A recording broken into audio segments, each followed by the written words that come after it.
Olá, começa agora o programa Opinião, que recebe hoje o Procurador de Justiça e ex-secretário de Segurança Pública de São Paulo, Antônio Ferreira Pinto.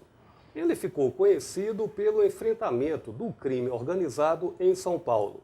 As ações contra o PCC foram algumas das marcas da sua gestão à frente da segurança pública naquele estado.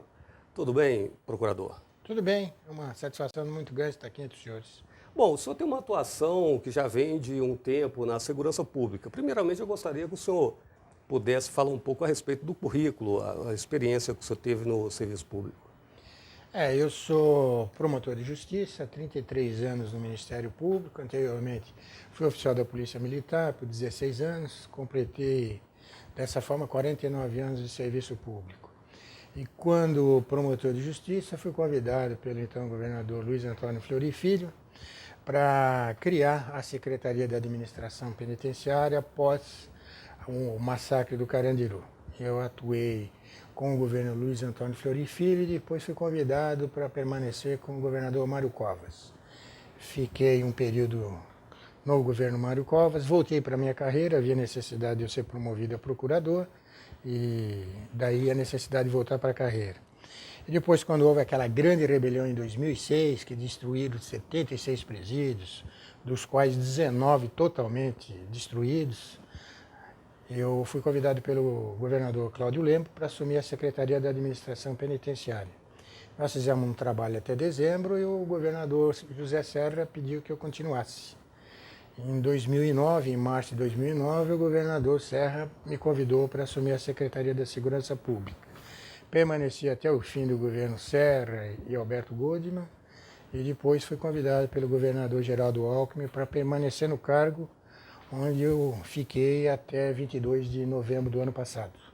O senhor, então, chegou ao governo logo após aquela crise que foi o episódio envolvendo o massacre no Carandiru. Qual foi a principal tarefa que o senhor teve que desempenhar nessa função para a qual o senhor foi convidado lá em São Paulo? Foi criar condições de um cumprimento de pena mais adequado. Havia o trauma do Carandiru. Nós elaboramos um plano de desativação da casa de detenção, que era um presídio que chegou a comportar 9.000 presos, embora a capacidade dele fosse de 5.400. E nós estabelecemos um programa de construção de presídios no interior para ver essa desativação da casa de detenção e demos condições de trabalho para o agente penitenciário. Nós incrementamos bastante o serviço de reintegração social para que o preso, assim que cumprisse a pena, tivesse condições de se inserir na sociedade, saber onde tira uma carteira de identidade, onde é que ele tira uma carteira de trabalho, onde é que tem um posto de saúde, onde é que ele pode buscar um emprego, pleitear um emprego. Então, esse serviço de reintegração social é um dos pontos altos da Secretaria da Administração Penitenciária. Só admite que aquele episódio envolvendo o Carandiru poderia ter sido conduzido de uma forma que evitasse aquele acontecimento, procurador? Eu não presenciei, mas depois, pela minha vivência dentro do sistema penitenciário e pelo relato dos diretores da época, foi algo que poderia ser efetivamente evitado, até porque era uma briga de quadrilhas, não havia nenhum refém, nenhum funcionário refém, e se aproximava do anoitecer e a tropa não teria muitas condições de entrar, não teve condições de entrar com muita segurança. A partir daí, o que ocorreu lá dentro eu acho que foi imponderável, ninguém agiu premeditadamente, ninguém teve o ânimo de matar os presos, mas houve um confronto e desse confronto resultou a morte de 111 presos. Para evitar esse confronto, o senhor acredita que poderia ter sido feito o quê? Se o senhor tivesse responsável por aquela operação, o que o senhor teria? Eu aguardaria o dia seguinte e procuraria, através do diálogo, estabelecer um consenso, porque nós estávamos diante de uma briga de quadrilhas dentro do pavilhão 8, do pavilhão 9, são dois pavilhões com uma população muito grande, de presos perigosos, reincidentes. O que se buscaria era resolver através do diálogo, sem a necessidade do ingresso da tropa. Até porque, após a criação da secretaria, nós estabelecemos uma série de procedimentos para a Polícia Militar entrar em presídio, ela conhecer, ter a planta do presídio, ter a filmagem do presídio, para saber por onde ele deve entrar numa situação extrema, e que felizmente não houve mais necessidade. Houve uma ou outra necessidade de ingresso da Polícia Militar. Hoje a Polícia Militar praticamente não entra mais em presídio, porque nós criamos lá um grupo de intervenção rápida, que é um grupo de funcionários especializados em entrar em situação de rebelião, situação de indisciplina maior. Até nós mandamos alguns aqui para o Espírito Santo, na oportunidade. Quem cuidava do sistema penitenciário subordinado a Sejus era o Ângelo Roncalli, e os funcionários que nós remetemos para cá deram origem ao atual DOT, a Diretoria de Operações Táticas, que existe aqui no Espírito Santo e que exerce um trabalho muito bom na área penitenciária. Então, o perfil da PM não seria adequado para uma atuação dentro das características não, a PM ela tem um preparo profissional muito grande. Só que naquele momento, naquela circunstância, isso é uma visão muito minha, muito pessoal, depois que os fatos aconteceram. Na hora da decisão e naquele quadro, poderia ser até que eu entendesse que aquele seria o melhor caminho, não sei. Só estou dizendo que depois, analisando e percebendo que, constatando que não havia refém, não havia um perigo iminente e que poderiam se deixar para o dia seguinte o restabelecimento do diálogo, talvez dessa forma não teria ocorrido essa tragédia, que não foi bom para nenhum lado, nem para a Polícia Militar, e nem para o sistema penitenciário, nem para a família dos presos. Procurador, como o senhor, quando secretário de Segurança Pública em São Paulo, como foi essa atuação do senhor nesse combate vigoroso contra o PCC lá no estado? Nós já havíamos estabelecido um combate desde 2006, através de um monitoramento dos presos, das conversas telefônicas. Nós nos valemos do Poder Judiciário para solicitar interceptações telefônicas e nos antecipar os planos dessa facção com relação a resgate, com relação a roubos, com relação a atentados, e combatemos efetivamente o tráfico de entorpecentes. Mais de 50 lideranças foram presas e eu coloquei como a parte final desse serviço, que vai de inteligência até a prisão dos marginais, eu coloquei nessa ponta a rota. A rota é uma tropa especializada, é uma tropa muito profissional e o enfrentamento ocorreu a partir de 2009, nós fizemos várias prisões, enfraquecemos essa facção. Em 2012 houve uma reação da parte deles, matando policiais militares covardemente nas horas de folga, e a Polícia Militar agiu com bastante rigor. Agora, o PCC, ele continua, ele não acabou, né? Ainda tem... Ele está circunscrito a 4, 5 presídios no interior de São Paulo.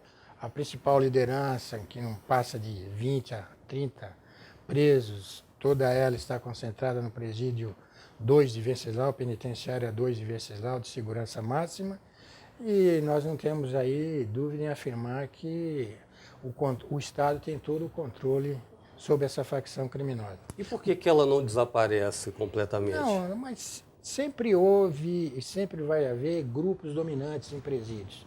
Só que ela foi muito glamorizada. Por muito tempo se tentou elevá-la a um nível de uma organização que planeja suas ações, que tem estrutura, que tem estatuto e que congrega mais de 500 mil homens. Isso aí não é verdade.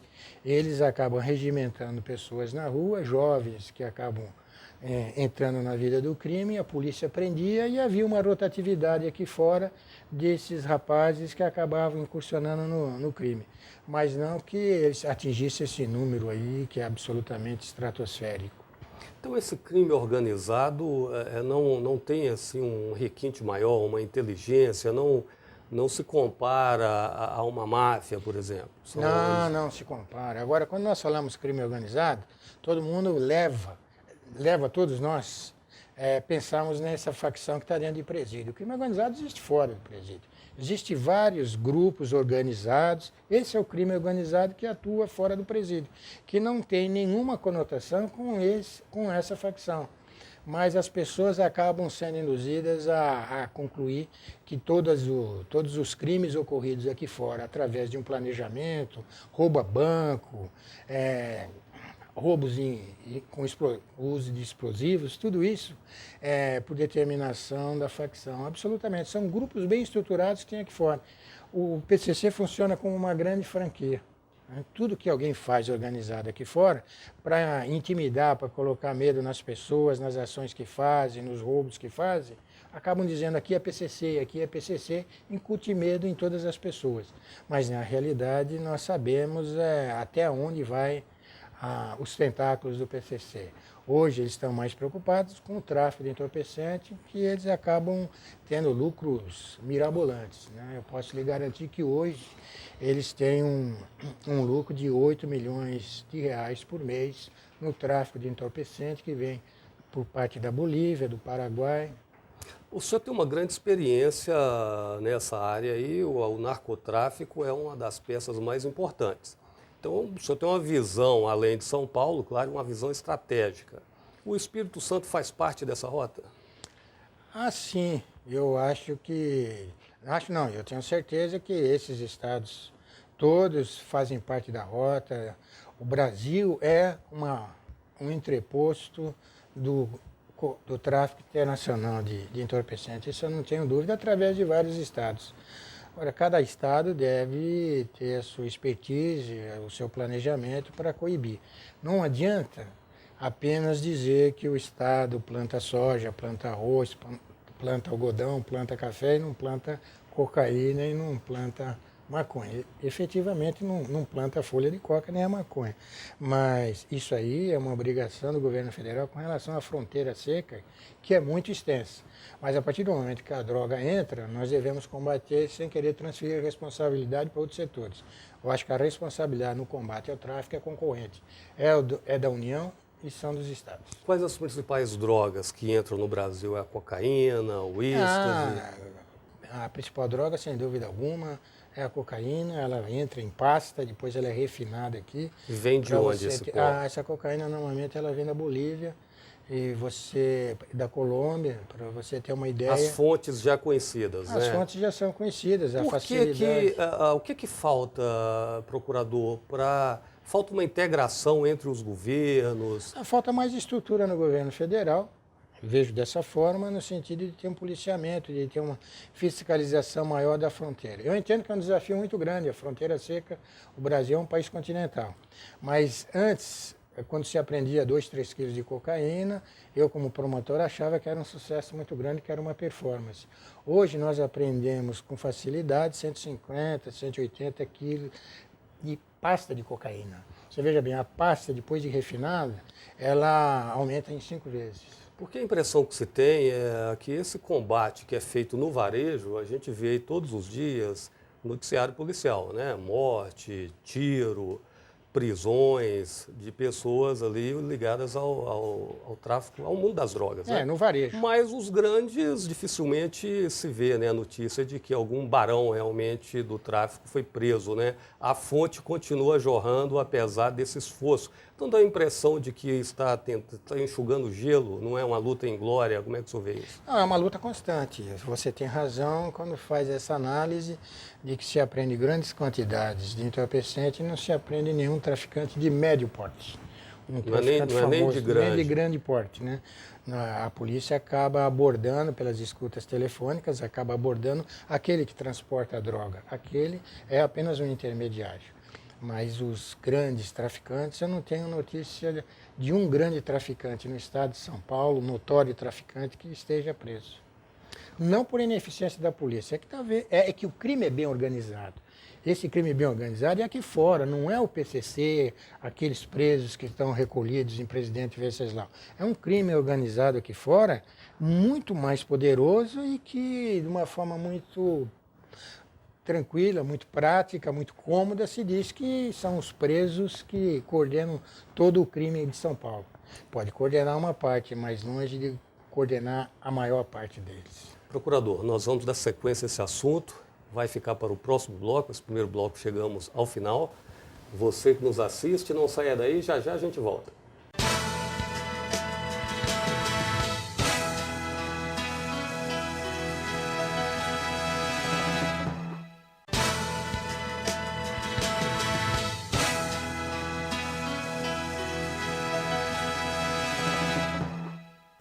Estamos de volta com o programa Opinião. Hoje entrevistando o Procurador de Justiça e ex-secretário de Segurança Pública de São Paulo, Antônio Ferreira Pinto, falando para a gente a respeito de vários assuntos relacionados à segurança pública e de sua experiência na estrutura da Secretaria de Segurança Pública do Estado de São Paulo. Procurador, a experiência que o senhor tem, né, ao longo de vários governos que o senhor participou em São Paulo, quais as dicas, o senhor que está aqui no Espírito Santo, quais as dicas, não diria nem dicas, mas o que o senhor entende como importante para um governo ser bem-sucedido na área de segurança pública? Ele deve investir maciçamente em inteligência, em tecnologia, dar instrumentos modernos para se fazer uma investigação mais eficaz, empregar mais racionalmente o policial, seja ele civil, seja ele militar, na atividade fim. O planejamento é fundamental para que se tenha sucesso em qualquer empreitada no combate ao crime organizado. O governo federal, na integração com os estados, como o senhor avalia a política federal voltada para o combate à criminalidade e à violência no país? O governo federal tem suas metas, seus planos, através da Secretaria Nacional de Segurança Pública, subordinada ao Ministério da Justiça, dá condições de trabalho a todos os estados e, com relação a São Paulo, tem oferecido ajuda, embora tenha convicção que o São Paulo dá mais ajuda ao governo federal do que recebe, principalmente com relação à Força Nacional, à constituição da Força Nacional, aos subsídios que fornece com relação à inteligência, ao crime organizado, ao sistema penitenciário, mas há uma participação sim da União e o Estado. Naquele episódio em que houve assassinatos de vários policiais em São Paulo, crimes ordenados por pessoas que estavam presas, o governo federal ofereceu ajuda a São Paulo naquele momento? Não, isso aí foi objeto, inclusive, de uma polêmica, entre o ministro da Justiça e eu, como secretário da Segurança Pública, porque não houve uma oferta de ajuda e da forma como foi colocado e de que não houve aceitação por parte do secretário da Segurança Pública. Se houvesse essa oferta, eu levaria ao governador, porque cabe a ele decidir se aceita ou não a oferta. E naquele momento nós não tínhamos razões para receber a ajuda, uma pretensa ajuda do governo federal, porque a situação de São Paulo era uma guerrilha urbana, eles matavam policiais nas horas de folga e não havia necessidade de se valer de Exército Nacional, de Força Nacional, porque a Força Nacional é quase uma força virtual, porque ela é composta de policiais militares de todos os estados, grande parte do próprio estado de São Paulo. São Paulo tem mais de 90 mil policiais militares, mais de 30 mil policiais civis, é autossuficiente no combate ao crime em todas as suas formas, tanto que nós enfrentamos várias situações desafiadoras com relação ao uso de explosivos em caixas eletrônicos, com relação a roubos em condomínios, com relação a roubos nas marginais de São Paulo, e tudo isso foi superado, roubo, arrastões em bares, tudo isso foi superado porque a polícia se adequou àquele desafio, combateu aquele modus operandi e as coisas voltaram ao normal. Não estava sendo diferente com relação ao combate a esses facínoras covardes que atacavam soldados nas horas de folga. E essa colocação de que houve uma oferta a São Paulo foi feita 2 dias antes da eleição para prefeito em São Paulo e a disputa era acirrada entre o partido do governo federal e o partido do governo estadual. Mas não houve essa oferta dessa forma. Estabeleceu-se a polêmica e depois se buscou um consenso entre as partes e houve uma proposta de uma atuação conjunta com a formação de uma agência de inteligência integrada, com modal aéreo, modal marítimo, modal terrestre, o que para mim acabou sendo absolutamente fantasioso, porque nós não temos necessidade nenhuma de combater o crime com modal aéreo, marítimo. Se os senhores forem ver nos arquivos da época, os senhores vão constatar que houve esse tipo de colocação absolutamente fora da realidade. Então não procedem as críticas de que teria havido uma resistência do governo de São Paulo pelo simples fato de que partiria essa ajuda de um governo contrário ao que estava dirigindo São Paulo. Enquanto eu fui secretário de Estado, o governo de São Paulo não teve nenhuma oferta de ajuda do governo federal. Como eu disse, foi uma colocação feita, mas sem sustentação nenhuma. Tanto que, na época, foi rebatida de uma forma bastante veemente de minha parte. Porque se houvesse uma oferta, essa oferta teria que ser levada ao governador. E a mídia, na época, divulgou uma entrevista em que se dizia que essa oferta foi feita a mim. Eu não teria como não deixar de levar ao governador. Mas não houve nenhuma oferta a mim. E São Paulo é autossuficiente, como eu disse, seria até uma afronta a São Paulo, às tradições de São Paulo. A polícia de São Paulo, com 90 mil policiais militares, 30 mil policiais civis, aceitar a ajuda de uma força nacional, que, como disse, é uma força virtual, pelo menos para São Paulo. Ela pode ser útil nos estados menores, mais carentes, ela pode realmente ter uma ajuda eficaz, mas não com a pujança que tem o estado de São Paulo e a estrutura de segurança pública que tem São Paulo. Sou um procurador aposentado, né? Faz parte do Ministério Público também. Eu aposentei depois de 49 anos. E tem uma passagem também pela polícia, que o senhor é capitão, né? Fui capitão da Polícia Militar, ingressei na Polícia Militar e permaneci lá durante 16 anos até ingressar no Ministério Público. E há aí uma certa polêmica, porque principalmente a Polícia Federal, houve até um projeto no Congresso que está tramitando, de tirar o poder de investigação do Ministério Público, de deixar que a polícia atue em muita coisa que é feita hoje pelo Ministério Público. O senhor, como um homem do Ministério Público e que foi também capitão da polícia, como é que o senhor vê essa polêmica? A investigação, primordialmente, é da Polícia Civil. Mas o Ministério Público, de uma forma concorrente, suplementar, ele pode fazer investigações. Tanto que essa PEC foi rejeitada no Congresso Nacional. Então, é uma coisa que já está superada. Já está superada. Ela foi rejeitada. Agora, o senhor acha que os governos dão a importância, se no geral, né, uma avaliação mais geral, dão a importância devida à segurança pública? Porque uma segurança pública mal administrada, ela pode derrubar um governo, o senhor concorda com isso? Ela pode enfraquecer um governo e levá-lo até mesmo a derrota eleitoral, né? Da segurança pública todos nós precisamos. Se uma pessoa tiver condições financeiras boas, ela pode buscar um ensino particular de melhor qualidade, ela pode ter um plano de saúde de melhor qualidade e não depender da rede pública. Mas segurança pública todos nós precisamos, seja ele homem de posse, seja o trabalhador que mora na periferia, mas esse precisa, até porque a polícia dificilmente chega nos grotões do estado e não chega com a mesma intensidade que chega nos grandes centros urbanos, mas há uma necessidade de uma política séria. Eu vi a entrevista do secretário do Rio de Janeiro e que é uma pergunta formulada a ele, foi veiculada no jornal Estado de São Paulo, se as UPPs era o ponto alto da administração dele, ele disse que não. Acertadamente ele falou que o ponto mais alto da administração dele é tirar a Secretaria da Segurança Pública do Rio de Janeiro de influências político-partidárias. Falando em UPP, remete assim a uma situação no país inteiro qual que é o desejo maior das pessoas é que o crime e a violência seja diminuída, né? Mas após a saída, a ocupação pela polícia, é necessário também medidas sociais, medidas de cunho social para que essa população sinta realmente valorizada naquele espaço. O senhor acha que isso já está se tornando, em alguns estados pelo menos, uma prática, ou a gente está muito atrasado ainda em relação a isso? Eu não tenho como aferir a utilidade e os resultados das UPPs.